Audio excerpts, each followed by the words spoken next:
ഇന്നെനിക്ക് പറയാനുള്ളത് എൻ്റെ ഏറ്റവും വലിയ ശത്രുവായിരുന്ന ഒരാളെക്കുറിച്ചാണ്. വളരെ കാലം ഞാൻ തിരിച്ചറിയാതെ പോയ ഒരു ശത്രു. ആരാണെന്ന് നിങ്ങൾ ചിന്തിക്കുന്നുണ്ടാവുമല്ലേ? Multi tasking. നിങ്ങൾ ആ മസിലൊക്കെ ഒന്ന് വിട്ടിട്ട് ഞാൻ പറയുന്ന കാര്യം ഒന്ന് ചെയ്തു നോക്ക്. 1 മുതൽ 10 വരെ എല്ലാവരും ഒന്ന് എണ്ണിക്കേ. നിങ്ങൾക്ക് വളരെ പെട്ടെന്ന് എണ്ണാൻ സാധിക്കുന്നുണ്ടല്ലേ? ഇനി നിങ്ങൾ എ മുതൽ ജെ വരെ ഒന്ന് പറഞ്ഞു നോക്കിയേ. അത് നിങ്ങൾക്ക് വലിയ ബുദ്ധിമുട്ടുകളൊന്നുമില്ല. എന്നാൽ ഇനി നിങ്ങൾ ചെയ്യേണ്ടത് A1, B2, C3 ഇങ്ങനെ നിങ്ങൾ സ്പീഡിലൊന്ന് പറയാൻ ശ്രമിച്ച് നോക്കി. പലപ്പോഴും നിങ്ങൾ കുറച്ച് കഴിയുമ്പോൾ ബുദ്ധിമുട്ട് നേരിടുന്നുണ്ട്.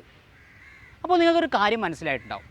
നമ്മൾ മൾട്ടി ടാസ്കിങ് ചെയ്യുമ്പോൾ ഒരു കാര്യത്തിൽ നിന്ന് സ്വിച്ച് ചെയ്തുകൊണ്ടാണ് മറ്റു കാര്യത്തിലേക്ക് പോകുന്നത്, അല്ലാതെ 2 കാര്യവും ഒരുമിച്ച് നടക്കുന്നില്ല. ഇങ്ങനെ ചെയ്യുമ്പോൾ ഒരു കാര്യത്തിൽ നമുക്ക് ലഭിക്കേണ്ട ഫുൾ അറ്റൻഷനും അതിൽ നിന്ന് നമുക്ക് ലഭിക്കേണ്ട ഫുൾ റിസൾട്ടും അവിടെ പലപ്പോഴും മിസ്സാവാറുണ്ട്. ഞാൻ മനസ്സിലാക്കിയ എൻ്റെ ശത്രു നിങ്ങളിലുണ്ടോ എന്ന് നിങ്ങൾ ചെക്ക് ചെയ്യുക.